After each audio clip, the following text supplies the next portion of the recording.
నమస్కారం వార్తలకు స్వాగతం. ముందుగా ముఖ్యాంశాలు.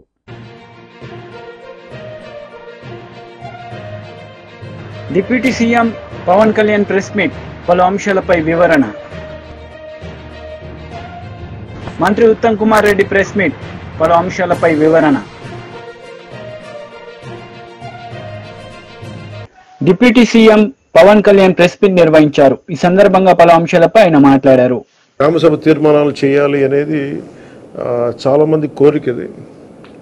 పంచాయతీరాజ్ వ్యవస్థలో గ్రామ పంచాయతీల నుండి జిల్లా పరిషత్ వరకు పటిష్టంగా ఉన్నప్పుడే నిజంగా మనం అనుకున్న అభివృద్ధి సాధించగలుగుతాం. అందుకని దాంట్లో భాగంగానే ఆగస్టు 23వ తారీఖున రాష్ట్ర వ్యాప్తంగా 13,326 గ్రామ పంచాయతీల్లో ఇప్పుడు ఇంతకుముందు ఎన్నడూ లేని విధంగా ఒకే రోజున గ్రామ సభలు నిర్వహిస్తూ ఉన్నాం. ఈ గ్రామ సభల్లో ఉపాధి హామీ పథకంలో ప్రతి కూలీ కుటుంబం సంవత్సరంలో 100 రోజులు పనిచేసే విధంగా అవగాహన కల్పించాలి.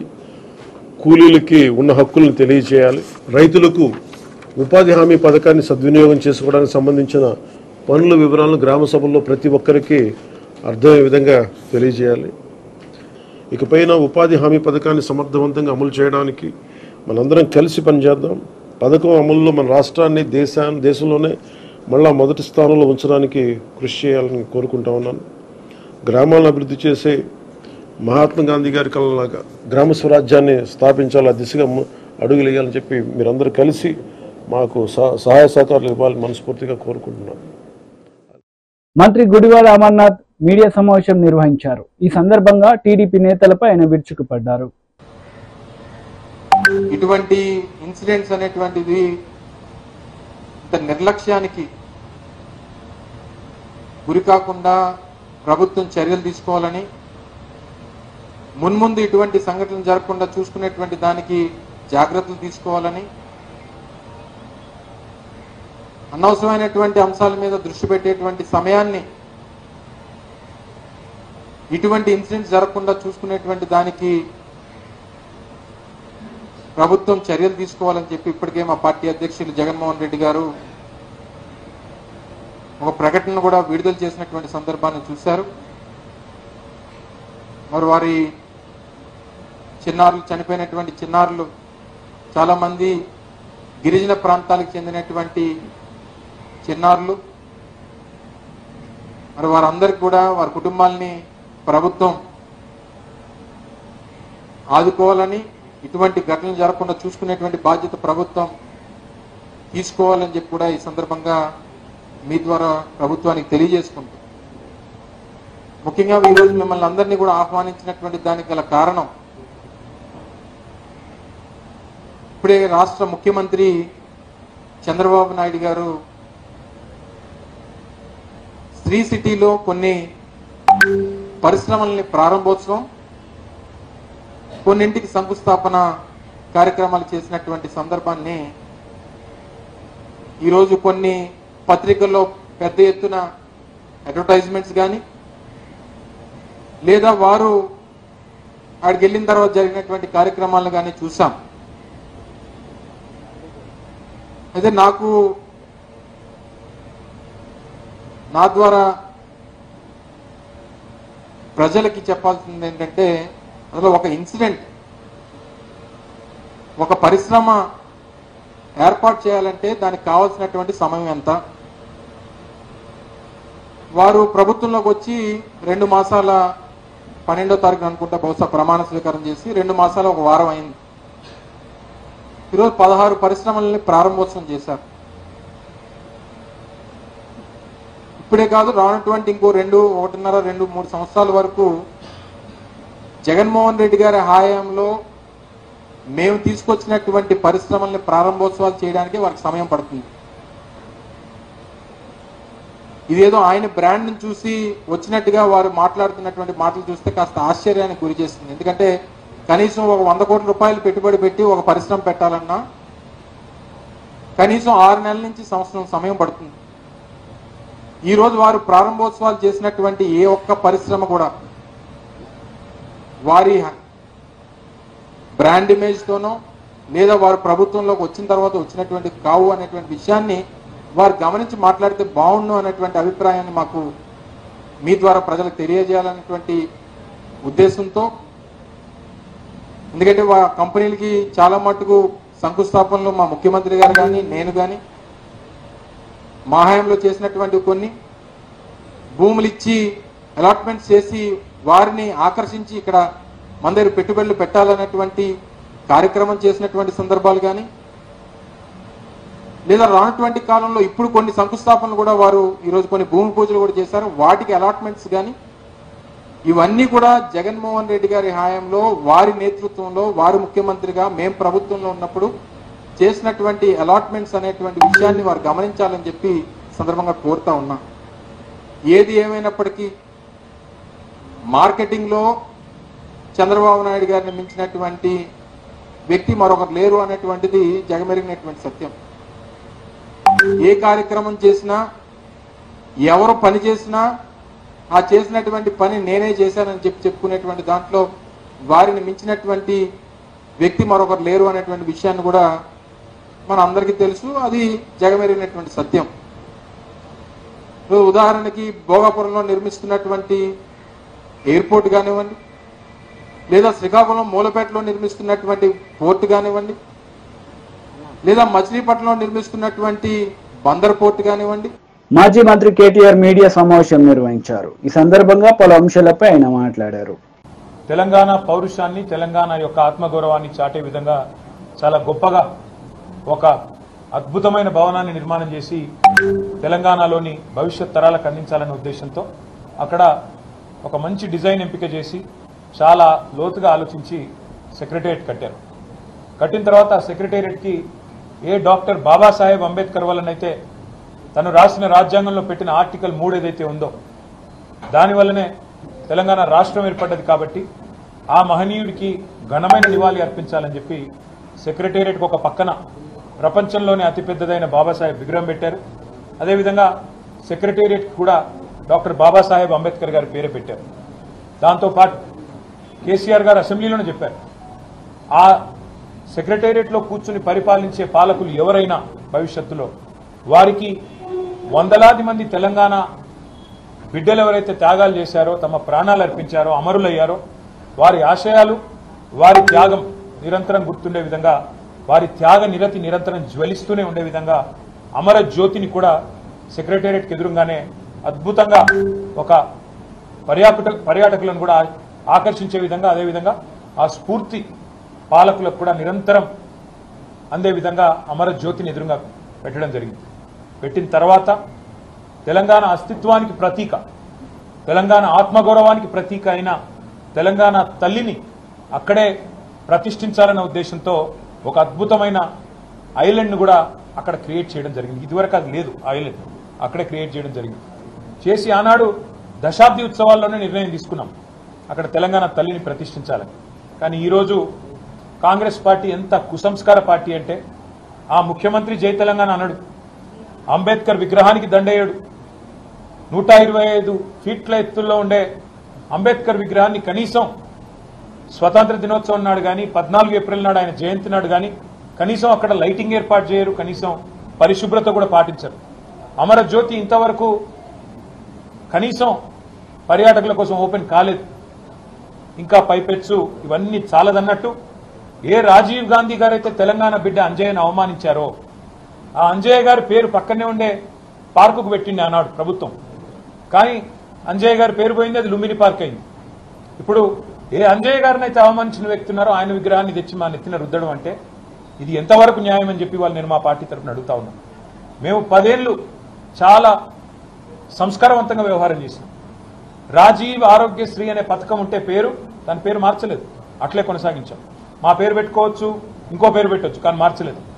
రాజీవ్ రహదారి అని స్టేట్ హైవే ఉంటే దాని పేరు కూడా మార్చలేదు. రాజీవ్ గాంధీ యూనివర్సిటీ అని IIIT బాసరకు పేరుంటే నాలెడ్జ్ యూనివర్సిటీ అని దాన్ని కూడా మార్చలేదు, కొనసాగించినాం.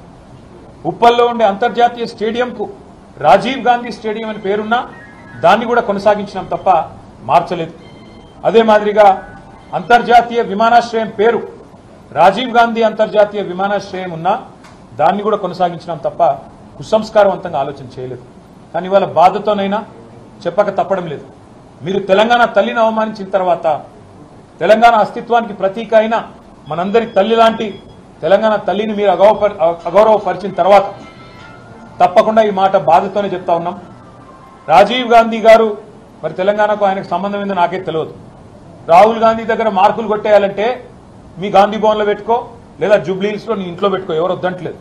కానీ ఇవాళ తెలంగాణ సెక్రటేరియట్ ముందు రాజీవ్ గాంధీ విగ్రహాన్ని పెట్టి ఏ కాంగ్రెస్ పార్టీ అయితే వందలాది మంది పిల్లల ప్రాణాలు తీసిందో ఆ కాంగ్రెస్ పార్టీ మళ్ళొక్కసారి క్రూర పరిహాసం ఆడే విధంగా తెలంగాణతో, తెలంగాణ అస్తిత్వాన్ని, తెలంగాణ ఆత్మగౌరవాన్ని దెబ్బతీసే విధంగా వ్యవహారం చేస్తా ఉన్నారు.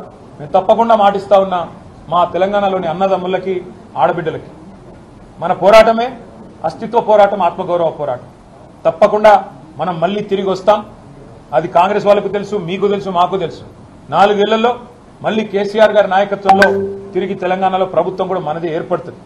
ఏర్పడ్డ తర్వాత వెంటనే తప్పకుండా రాజీవ్ గాంధీ గారి విగ్రహాన్ని అక్కడి నుంచి సకల మర్యాదలతో తొలగిస్తాం.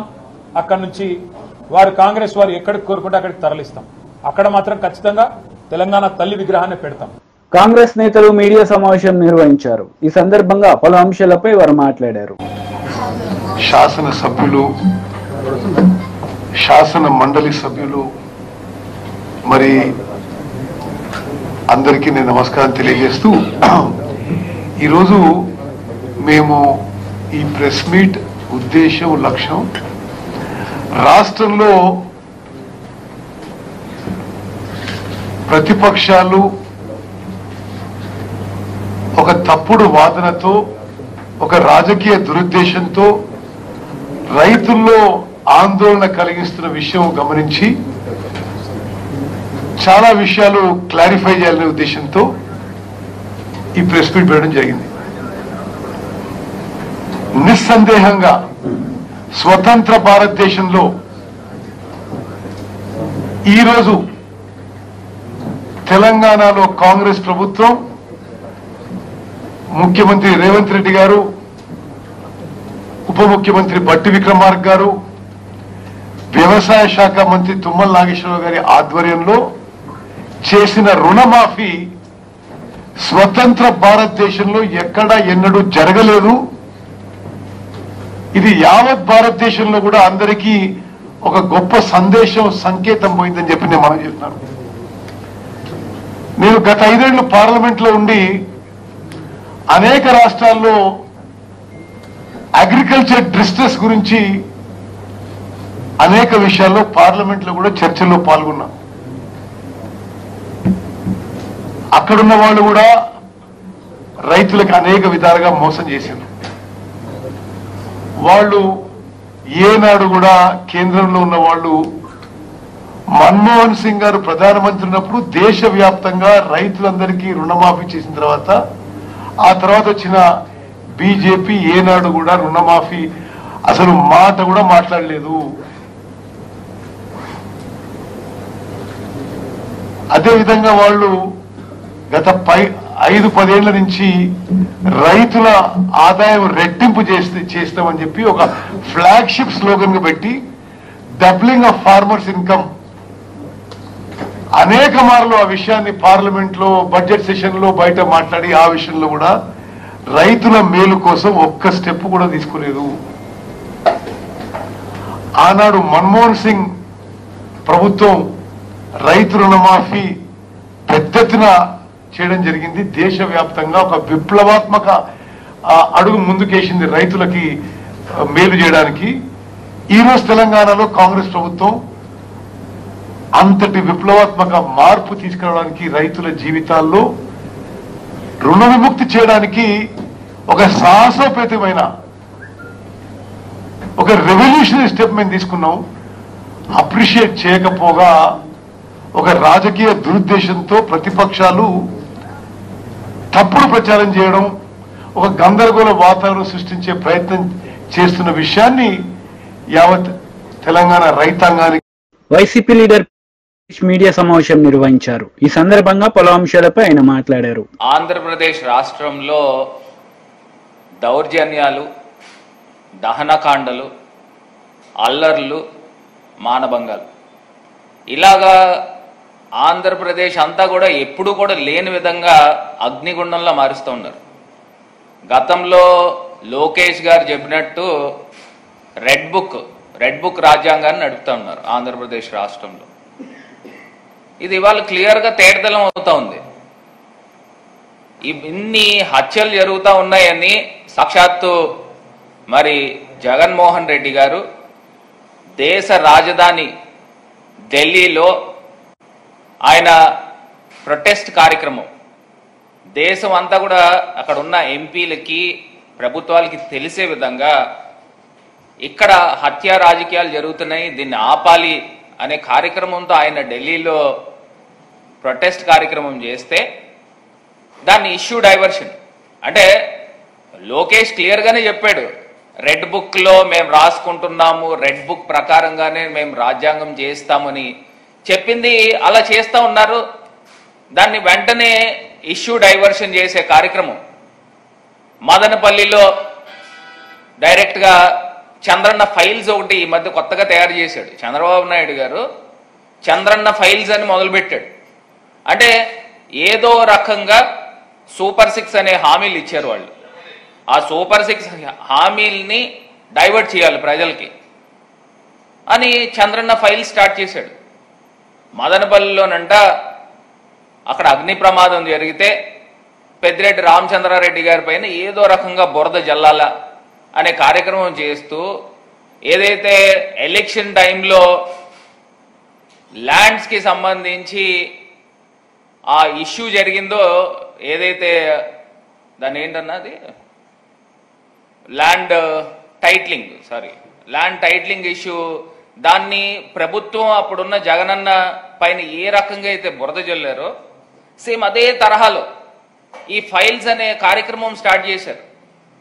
నాకు ఒకటి అర్థం కాని అంశం ఏంటంటే ఆ రోజు ఆంధ్రప్రదేశ్లో జనాలు అందరూ కూడా నిజంగా నమ్మే విధంగా ఒక హెలికాప్టర్ని పెట్టి ఆ హెలికాప్టర్ మీద డీజీపీ గారిని ఏదైతే సిఐడి చీఫ్ని వీళ్ళందరినీ కూడా హెలికాప్టర్ ద్వారా పంపించి మళ్ళీ ఏదో డాగ్ స్క్వాడ్ అంట ఇన్ని రకాల కార్యక్రమాలు చేశారే. ఇప్పుడు మరి మీ ప్రభుత్వం ఉంది కదా, నిజంగా అక్కడ ఏమన్నా అక్రమాలు కానీ అవకతవకలు కానీ ఇవాళ మేము సూటిగా ప్రశ్నిస్తున్నాం. ఆ రోజు పెద్దిరెడ్డి గారే ఛాలెంజ్ చేశారు, ఏదన్నా ఉంటే బయట పెట్టు అని సవాల్. మరి దానికి ఏం చేశావు అని అంటే దానికి సమాధానం లేదు. మరి రెండోది ఏదైతే పోలవరం ప్రాజెక్టు మేము డే 1 నుంచి చెప్తా ఉన్నాం. ఆ పోలవరం ప్రాజెక్టులో డయాఫ్రమ్ వాల్ గురించి ఎత్తుకుంటానే ఉన్నాం. ఒక పక్కన స్పిల్వే పనులు కంప్లీట్ కాలేదు, ఇంకో పక్కనేమో 2 కాఫర్ డ్యాముల పనులు కాలేదు. కంప్లీట్ కాకుండా నేను డయాఫ్రమ్ వాల్ ఎత్తుకున్నాడు, డయాఫ్రమ్ వాల్ కన్స్ట్రక్షన్ చేశాడు. వరదలు వస్తే ఆ డయాఫ్రమ్ వాల్ బ్రీచ్ అవుతుంది, ఆ ఏరియా అంతా కూడా కవర్స్ పడతాయని డే 1 నుంచి చెప్తానే ఉన్నాం. అది మొన్న ఇంటర్నేషనల్ ఎక్స్పర్ట్స్ వచ్చారు, కెనడా నుంచి అమెరికా నుంచి 4 వ్యక్తులు వచ్చారు. ఏదైతే కేంద్ర ప్రభుత్వము వాళ్ళ యొక్క సూచనలతో బీఆర్ఎస్ లీడర్ మీడియా సమావేశం నిర్వహించారు. ఈ సందర్భంగా పలు అంశాలపై ఆయన మాట్లాడారు. टोटली पार्टी 100% अपोज చేస్తున్నారు. इसलिए मैं तमाम मीडिया के दोस्तों को बताना चाहता हूँ, वक्फ इदारा एक ऐसा इदारा होता है जो लोग प्रॉपर्टी वक्फ करते हैं उसकी हिफाजत करता है और मंशा वक्फ के तहत उस प्रॉपर्टी से जो फायदा पहुंचता है, वक्फ करने वाला शख्स जो मंशे के तहत वक्फ करता है उसको इम्प्लीमेंट करने वक्फ इदारा काम करता है। आज बड़ी अफसोस की बात है, बीजेपी गवर्नमेंट काफी दिन से अमेंडमेंट बिल लाने की कोशिश कर रही थी और कुछ दिन पहले पार्लियामेंट में बिल पेश भी किया गया, मगर सारे अपोजिशन पार्टी उसके अगेंस्ट जाने की वजह से वो बिल जो है पार्लियामेंट्री कमेटी को सौंपा गया है कि सबसे मशवरा करने के बाद उसे एडवाइस दिया जाए। हिंदुस्तान में कई पार्टियां हैं, उसके साथ साथ खासतौर से तेलंगाना में बीआरएस पार्टी के सरबराह कल्वाकुंडा चंद्रशेखर राव साहब है, जिन्होंने मुसलमानों की भलाई के लिए, मुसलमानों की तरक्की के लिए बहुत से अच्छे अच्छे इकदाम उठाए। लोग बोलते हैं, कांग्रेस वाले बहुत बोलते हैं, अमल करने में अगर किसी शख्स ने अमल किया है तो वो केसीआर साहब है। इसलिए जब से तेलंगाना बनने के बाद से माइनॉरिटीज़ के लिए एक सुनहरा दौर शुरू हुआ है, क्योंकि इंसान को सबसे पहले तालीम की जरूरत होती है। कांग्रेस और तेलुगु देशम ने हमारे पास तकरीबन 68 साल से ज़्यादा हुकूमत की। 48 साल कांग्रेस ने हुकूमत की और तकरीबन 17-18 साल से ज़्यादा तेलुगु देशम ने हुकूमत की। और टोटल रेजिडेंशियल स्कूल्स सिर्फ 10 रेजिडेंशियल स्कूल थे, जिसमें 1000 बच्चे पढ़ते थे। केसीआर साहब ने देखा कि मुसलमानों को गुर्बत से उठाना है, अगर मुसलमानों को तरक्की देना है, उनकी ज़िंदगी में एक बदलाव लाना है, तो सिर्फ तालीम से हो सकती है। वो तालीम देने वाले कोई लीडर है केसीआर साहब। उन्होंने जैसा ही तेलंगाना बना, सबसे पहले उन्होंने 2 साल के अंदर 204 रेजिडेंशियल स्कूल खोले, जिसमें 1,40,000 बच्चे तालीम हासिल कर रहे हैं, जिसमें लड़कियां भी तालीम हासिल कर रहे हैं, लड़के तालीम हासिल कर रहे हैं। और साथ ही साथ उन्होंने ओवरसीज स्कॉलरशिप दी, जिसके लिए हर बच्चे को 20 लाख रुपए दिए जाते हैं। जिसके माँ बाप गरीब है, उनके बच्चे अमेरिका, ऑस्ट्रेलिया, लंदन में पढ़ना चाहते हैं या दुनिया के किसी मुल्क में जाके वो तालीम हासिल करना चाहते हैं, तो उन्हें फ्री ग्रांट दिया जाता है। 20 लाख देने वाली पार्टी बीआरएस पार्टी है, उसके सरबराह केसीआर साहब है। उसी तरह केसीआर साहब ने उन रेजिडेंशियल स्कूल को अपग्रेड किया, उन 206 स्कूल को इंटरमीडिएट अपग्रेड किया, डिग्री का अपग्रेड किया। ये करने वाले लीडर केसीआर साहब। इन 206 स्कूल में 109 स्कूल में लड़के तालीम हासिल करते हैं। 97 रेजिडेंशियल स्कूल में टेमरीज में लड़कियां तालीम हासिल करते हैं, जिसकी जुमला तादाद 1,40,000 के करीब है। और ये करने वाले लीडर केसीआर साहब है। उसी तरह मस्जिदें वीरान थी, हमारे दोनों चेयरमैन हजरात भी यहाँ मौजूद है। मस्जिदों में वीरान का मतलब कि मस्जिदें ऐसे थे जहाँ पर लोगों को इमाम और मौजन की सैलरी देना बड़ा मुश्किल होता था। उसके लिए केसीआर साहब ने इमाम साहब को 5,000 और मौजम साहब को 5,000 रुपये हदिया का ऐलान किया। और हमारे दोनों चेयरमैनों ने, हमारे सलीम साहब और हमारे मसीउल्लाह खान साहब, बहुत अच्छी तरीके से इंप्लीमेंट करते हुए तमाम मस्जिदों का सर्वे कर। వార్తలు ముగించే ముందు ముఖ్యాంశాలు మరోసారి.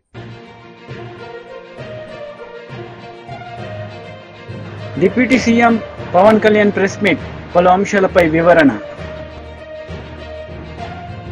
మంత్రి ఉత్తమ్ కుమార్ రెడ్డి ప్రెస్ మీట్, పలు అంశాలపై వివరణ. ఈ వార్తలు ఇంతటితో సమాప్తం. తిరిగి ప్రసారమయ్యే వార్తల్లో మళ్ళీ కలుద్దాం. అంతవరకు సెలవు. నమస్తే.